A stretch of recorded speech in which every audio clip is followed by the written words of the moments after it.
Un courtier qui part en vacances, beaucoup de gens me demandent cette question-là. Qu'est-ce que ça fait? Comment tu peux faire? Premièrement, c'est quand même complexe parce que quand on est travailleur autonome, entrepreneur, courtier immobilier dans ce cas-ci, partir en vacances, notre tête, elle est quand même toujours en mode business. Il faut aussi être là pour nos clients.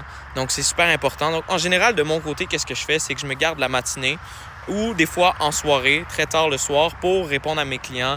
Idéalement, 1 heure, des fois moins, voire 2 heures par jour pour vraiment répondre, s'assurer que tout le monde est bien, gérer ça à distance. Il faut aussi des partenaires sur place parce que quand on est ailleurs, en vacances, on ne peut pas faire les visites, on ne peut pas être là nécessairement pour nos clients pour rédiger des offres parce que des fois, le marché, c'est rapide.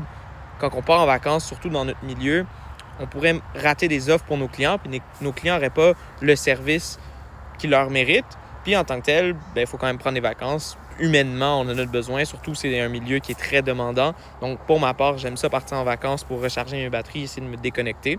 Donc, une des choses, premièrement, c'est de toujours se garder du temps en vacances pour travailler environ 1 heure à 2 heures, idéalement, soit le matin ou le soir. Deuxièmement, c'est d'avoir une équipe ou des gens de confiance sur place qui vont vous donner un service. Troisièmement, c'est quelque chose qu'on ne pense pas des fois, mais d'avoir du Wi-Fi, la ligne LTE. Donc, c'est super important d'être dans des secteurs qui ont des bons réseaux par rapport à ça. C'est énormément important à prendre en considération. Puis quatrièmement, c'est les fuseaux horaires. Tout dépendamment où vous êtes où, mais des fois, quand on est ailleurs, ça peut être complexe. Donc, partir en voyage quand on est un entrepreneur, un travailleur autonome ou courtier immobilier, encore une fois, ça peut être complexe, c'est des choses à prendre en considération, mais c'est faisable. Mais je vous dirais que c'est pas mal ça, mon day-to-day.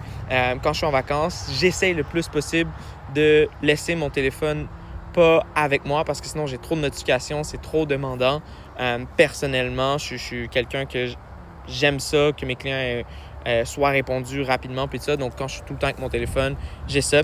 C'est aussi pour moi, c'est important que mes clients soient au courant de la situation. J'essaie d'aviser le plus rapidement d'avance. Dans 2, 3, 4 semaines, 1 mois, 2 mois, je vais être en vacances. Comme ça, les gens aussi sont capables de gérer les attentes par rapport à ça, à planifier des fois même eux-mêmes leurs vacances parce qu'un projet d'achat, c'est quelque chose de super important que les gens veulent prioriser. Donc, de savoir où votre courtier est rendu par rapport à ses vacances, c'est quelque chose de hyper important. Puis c'est aussi de savoir c'est qui va le remplacer. Je fais tout le temps des mises en relation avant pour être sûr, une petite vidéo que les gens puissent être à l'aise par rapport à ça.